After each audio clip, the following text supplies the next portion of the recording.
Assalamualaikum anak-anak. Bagaimana kabarnya hari ini? Baik, Bu. Alhamdulillah baik ya. Nah, sebelum pembelajaran berlangsung, mohon bangku dan kursinya dirapikan terlebih dahulu. Nah, jika sudah, tolong ketua kelas dipimpin doanya. Berdoa. Selesai. Nah, sebelumnya Ibu cek kehadiran Ananda semua terlebih dahulu ya. Lydia Anggalisa, Hadir, Bu. Cici Setiani, Hadir, Bu. Tia Susanti, Hadir, Bu. Vivi Dano Putri. Hadir, Ya, Bu. sepertinya hadir semua ya. Nah, apakah ada yang masih ingat materi apa yang telah kita pelajari pada minggu sebelumnya? Ya, silakan Materi Vivi. uang. Ya, betul sekali yang disampaikan oleh Vivi, di mana materi yang telah kita pelajari sebelumnya itu mengenai uang. Nah, apakah ada yang tahu apa itu uang? Ya, silakan Siti Alifa Pratiwi. Alat pembayaran, Bu. Ya, betul sekali yang disampaikan oleh Tiwi bahwasanya uang merupakan suatu alat pembayaran yang sah yang diterima oleh masyarakat. Nah, pada pertemuan kali ini kita akan membahas mengenai pendapatan nasional, di mana ada 4 topik yang akan kita bahas pada pendapatan nasional ini. Yang pertama mengenai pengertian pendapatan nasional, yang kedua manfaat pendapatan nasional, yang ketiga komponen dalam pendapatan nasional, dan yang keempat mengenai metode perhitungan pendapatan nasional. Nah, di mana pada materi tersebut tujuan pembelajaran yang akan dicapai yaitu diharapkan peserta didik mampu untuk memahami pengertian dari pendapatan nasional. Yang kedua, diharapkan peserta didik mampu untuk memahami manfaat dari pendapatan nasional. Dan yang ketiga, diharapkan peserta didik mampu untuk menganalisis komponen yang ada dalam pendapatan nasional. Dan yang keempat, diharapkan peserta didik mampu untuk menganalisis metode perhitungan nasional. Nah, nasional merupakan pendapatan atau penerimaan suatu negara. Nah, di sini ada dua arti dalam pendapatan nasional ini. Yang pertama, pendapatan nasional dapat diartikan sebagai seluruh penerimaan yang diterima oleh pemilik faktor produksi. Yang kedua, pendapatan nasional diartikan sebagai nilai barang dan jasa yang dihasilkan oleh masyarakat di negara tersebut. Nah,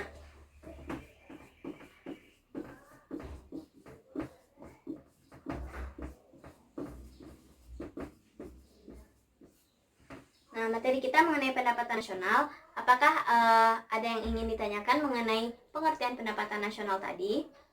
Tidak, Bu. Nah, jika tidak, langsung saja Ibu lanjut kepada materi manfaat dari pendapatan nasional. Nah, dari pengertian pendapatan nasional tadi, apakah ada yang tahu apa manfaat pendapatan nasional? Tidak, Bu. Tidak ada ya. Nah, sini akan Ibu jelaskan bahwasanya manfaat dari pendapatan nasional tersebut, yang pertama, kita dapat mengetahui apakah perekonomian di suatu negara tersebut maju atau tidak. Nah, yang kedua, kita dapat membandingkan dengan adanya pendapatan nasional, kita dapat membandingkan perekonomian di suatu daerah. Nah, yang ketiga, dengan adanya pendapatan nasional, maka dapat membantu pemerintah dalam menetapkan kebijakannya. Nah, di mana dengan adanya pendapatan nasional ini tentunya mempermudah pemerintah menentukan kebijakannya, apalagi di daerah yang belum maju. Nah, yang ketiga yaitu dimana dengan adanya pendapatan nasional tentunya kita dapat menilai sejauh mana ketinggalan suatu daerah tersebut dari daerah yang maju. Nah, dari materi manfaat pendapatan nasional tadi, apakah ada yang ingin ditanyakan? Tidak, Bu. Nah, jika tidak, maka langsung saja kita masuk kepada topik pembahasan ketiga, yaitu mengenai komponen pendapatan nasional. Nah, kita akan membahas mengenai komponen dalam pendapatan nasional, di mana ada 7 komponen pendapatan nasional ini. Nah, apakah ada yang tahu apa itu GDP atau Gross Domestic Product? Tidak, Bu. Tidak ya. Nah, maka akan Ibu jelaskan. GDP atau Gross Domestic Product ini merupakan semua hasil dari kegiatan masyarakat di dalam negeri dan juga termasuk kegiatan yang dihasilkan oleh orang asing di dalam negeri tersebut. Nah, di mana rumus dari GDP ini yaitu pendapatan masyarakat di dalam negeri ditambah dengan pendapatan masyarakat asing di dalam negeri tersebut. Nah, dari materi GDP ini apakah Anda sudah paham? Nah, selanjutnya masuk kepada GNP. GNP atau Gross National Product. Nah, di mana GNP ini merupakan suatu seluruh barang dan jasa yang dihasilkan oleh masyarakat di negara tersebut ditambah dengan barang dan jasa yang dihasilkan oleh masyarakat di negara tersebut yang berada di luar negeri. Nah, di mana rumusnya yaitu GDP dikurangi dengan penyusutan neto luar negeri. Nah, selanjutnya masuk kepada NNP, di mana NNP ini merupakan Net National Product yang merupakan seluruh barang dan jasa yang dihasilkan oleh masyarakat di suatu negara tersebut. Nah, rumusnya yaitu GNP ini kita kurangi dengan penyusutan. Nah, yang keempat yaitu NNI atau Net National Income, di mana merupakan seluruh penerimaan yang diterima oleh masyarakat secara tidak langsung. Nah, tentunya rumusnya yaitu NNP dikurangi dengan pajak tidak langsung. Nah, sampai di sini apakah Anda sudah paham? Nah, jika sudah paham, maka lanjut kepada yang kelima, yaitu personal income atau pendapatan perorangan. Nah, personal income ini merupakan jumlah penerimaan yang diterima oleh masyarakat, di mana rumusnya NNI ditambah dengan transfer payment dikurangi dengan iuran-iuran dan kemudian ditambah dengan laba ditahan. Nah, ditambah juga dengan pajak perorangan. Nah, selanjutnya yaitu disposable income atau DI. Nah, merupakan suatu pendapatan yang siap untuk dibelanjakan. Nah, di mana tentunya DI ini rumusnya yaitu personal income dikurangi dengan pajak langsung. Nah, yang terakhir yaitu pendapatan per kapita. Nah, pendapatan per kapita ini tentunya sudah sering ya kita dengar. Nah, apakah ada yang tahu apa itu pendapatan per kapita? Ya, silahkan Cici. Pendapatan penduduk, Bu. Ya, betul sekali yang disampaikan oleh Cici, bahwasanya pendapatan per kapita ini merupakan jumlah pendapatan rata-rata penduduk di suatu negara. Nah, di mana untuk mencari pendapatan per kapita ini yaitu dapat dilakukan dengan menggunakan rumus GNP ataupun GDP. Maka rumusnya yaitu GNP atau GDP dikurangi dengan jumlah penduduk. Nah, pada materi ini apakah ada yang ingin ditanyakan? Nah, jika tidak, maka langsung saja Ibu beri contoh soal di mana soalnya Nanda kerjakan di catatan Nanda ya. Nah,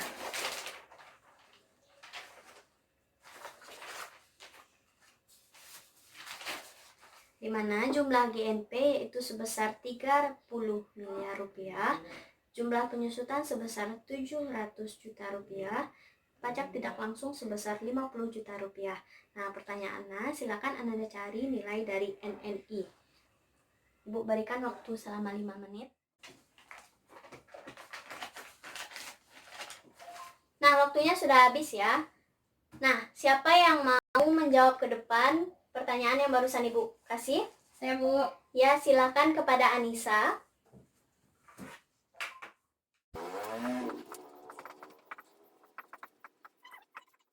Nah, terima kasih ya kepada Anissa. Nah, apakah ada dari Ananda yang jawabannya berbeda dengan jawaban yang dicatat oleh Anissa? Berarti sama semua ya? Ya. Iya, Bu. Ya, betul ya, yang dicari oleh Anissa ini dimana untuk mencari NNI kita harus mencari nilai NNP terlebih dahulu. Nah, di soal tadi tidak adanya nilai NNP-nya, yang ada cuma ada nilai GNP dan nilai penyusutan. Maka kita kurangi GNP-nya dengan penyusutan dan didapatkan hasil sebesar ini.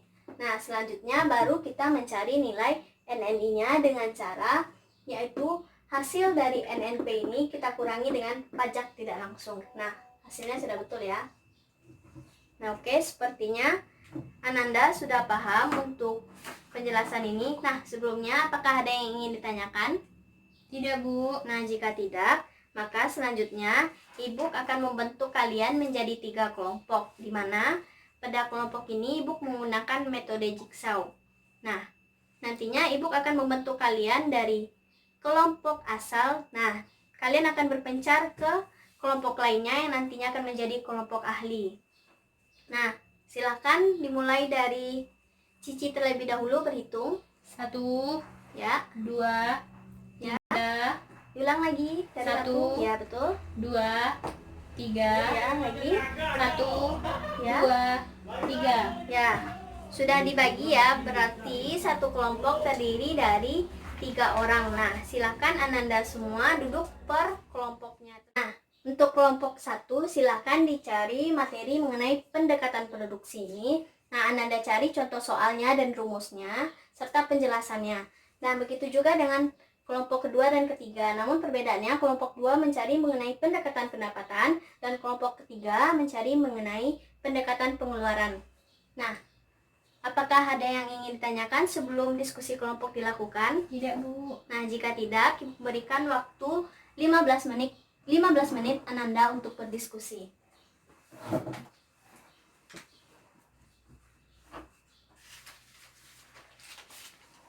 Apakah dari kelompok 1 ada yang ingin ditanyakan? Tidak, Bu. Dari kelompok 2 apakah ada kesulitan?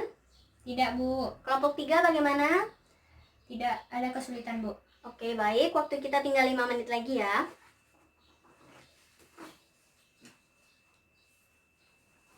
Nah, Ananda semua waktunya sudah habis.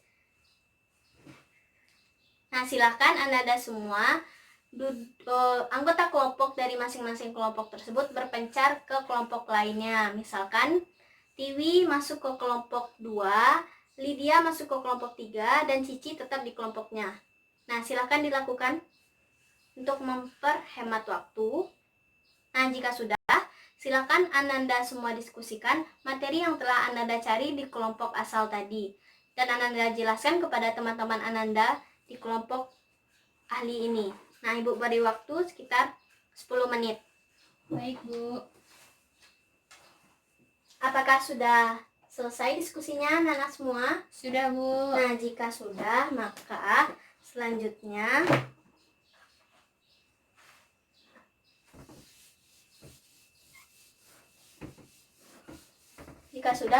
silakan kembali ke kelompok asalnya masing-masing terlebih dahulu ya. Nah, baiklah. Untuk selanjutnya, silakan kepada kelompok 1 untuk mempresentasikan apa saja yang telah Ananda diskusikan tadi di kelompok. Pada kelompok 1 dipersilakan. Baiklah, kami dari kelompok 1 akan menjelaskan tentang metode produksi atau pendekatan produksi. Pendekatan produksi adalah barang dan jasa yang dihasilkan oleh suatu negara dalam periode tertentu. Ya, Sekian penjelasan dari pendekatan produksi. Saya akan mencatatkan contoh soalnya. silakan.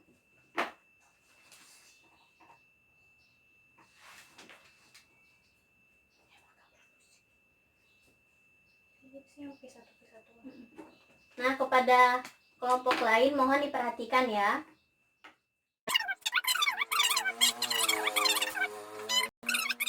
Jelaskan oleh kelompok 1 ini mengenai pendekatan produksi, di mana untuk mencari pendekatan produksi ini tentunya dengan cara P dikali dengan Q. Nah, di mana pendekatan produksi ini yaitu menghitung seluruh sektor-sektor, seluruh kegiatan-kegiatan yang diproduksi di suatu negara tersebut. Nah, di sini kan ada diproduksinya ada 3 barang yang diproduksinya. Tentunya kita akan menjumlahkan masing-masing barang yang telah diproduksi tersebut dengan rumus tadi yaitu P dikali dengan Q. Nah, P1 dikali dengan ini sudah betul, P2 dikali dengan itu ya. Ya, jawabannya sudah betul. Apakah Ananda sudah paham dari penjelasan ini? Sudah, Bu. Nah, apakah ada yang ingin ditanyakan? Tidak. Jika tidak, langsung saja kepada kelompok 2 untuk mempresentasikan hasil diskusinya. Silakan kepada kelompok 2. Baiklah, saya dari kelompok 2 akan menjelaskan apa itu metode pengeluaran atau pendekatan pengeluaran. Pendekatan pengeluaran adalah jumlah pengeluaran secara nasional untuk membeli barang dan jasa dalam satu periode. Ya, betul yang disampaikan oleh kelompok 2 tadi, bahwasanya metode pengeluaran ini menghitung mengenai jumlah pengeluaran di suatu negara tersebut pada periode tertentu. Nah, silakan kepada kelompok 2 untuk menuliskan contoh soal yang telah Ananda dapatkan tadi. Mohon perhatian.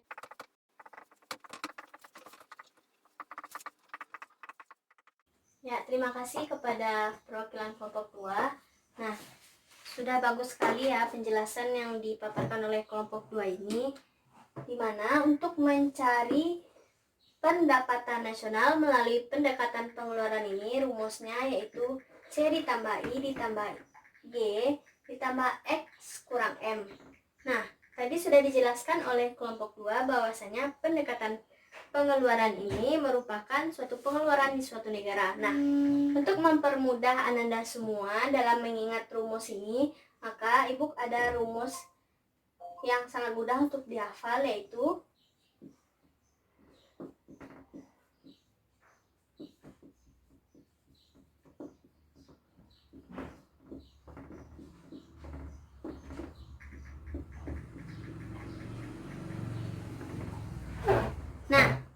rumus yang sangat mudah Ananda hafalkan yaitu Ciko ingin gaya X-Men, di mana Ciko yaitu konsumsi, ingin I-nya yaitu investasi, G government atau pemerintah, X ini ekspor, dan M ini impor. Nah, jawaban yang telah dicatat oleh kelompok 2 ini sudah betul ya. Apakah Ananda sudah paham mengenai penjelasan pendekatan pengeluaran ini? Paham, Bu. Apakah ada yang ingin ditanyakan? Tidak. Nah, jika tidak, maka langsung saja kepada kelompok 3 untuk mempresentasikan hasil diskusinya. Baiklah, saya dari kelompok 3 akan menjelaskan tentang pendekatan pendapatan. Pendekatan pendapatan adalah jumlah pendapatan yang diterima oleh pemilik faktor-faktor produksi yang digunakan untuk memproduksi barang dan jasa dalam satu tahun tertentu. Ya, betul ya yang telah disampaikan oleh kelompok 3 tadi, bahwasanya pendekatan pendapatan merupakan pendapatan yang diterima oleh pemilik faktor-faktor produksi. Nah, silakan kepada kelompok 3 untuk mencatat soal.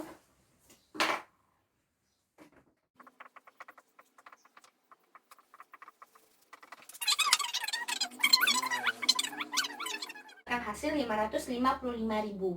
Nah, terima kasih kepada perwakilan kelompok 3. Nah, soal yang telah dicatat oleh kelompok 3 ini beserta jawabannya sudah betul ya. Ibu ada rumus yang sangat mudah, yaitu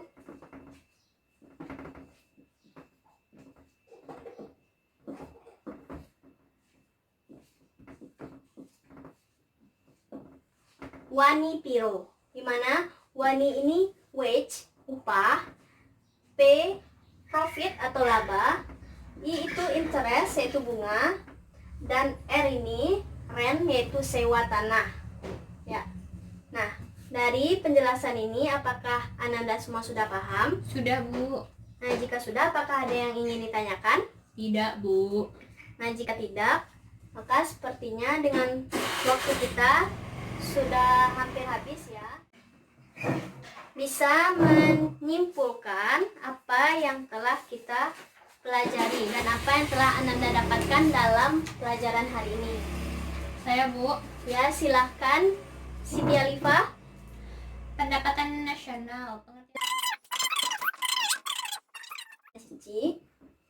Nah, dimana seperti yang telah disampaikan oleh Tiwi dan Cici tadi, bahwasannya pada pembelajaran kita ini, pendapatan nasional, kita membahas mengenai 4 topik pembahasan, yaitu mengenai pengertian, manfaat, komponen, dan metode perhitungan, di mana metode perhitungan ini ada melalui pendekatan produksi, pendapatan, dan pengeluaran. Komponen pada pendapatan nasional tadi ada 7, dan juga manfaat dari pendapatan nasional juga telah kita pelajari, yaitu untuk mengetahui keadaan perekonomian suatu negara. Nah, sebelum Ibu menutup pembelajaran ini, maka ada tugas yang akan Ibu berikan. Silakan Ananda kerjakan tugas di LKS Ananda ini ya, halaman 17 sampai dengan halaman 19. Silakan Ananda catat di double folio dan akan kita diskusikan secara bersama-sama minggu depan. Serta silakan Ananda pahami materi minggu selanjutnya, yaitu mengenai konsep pertumbuhan ekonomi dan pembangunan ekonomi. Nah, sebelum Ibu mengakhiri pembelajaran kita hari ini, apakah ada yang ingin ditanyakan? Tidak, Bu. Nah, jika tidak, Ibu tutup perkuliahan kita pada hari ini. Apabila ada kesalahan, Ibu mohon maaf. Wabillahi taufiq wal hidayah. Wassalamualaikum warahmatullahi wabarakatuh. Waalaikumsalam warahmatullahi wabarakatuh.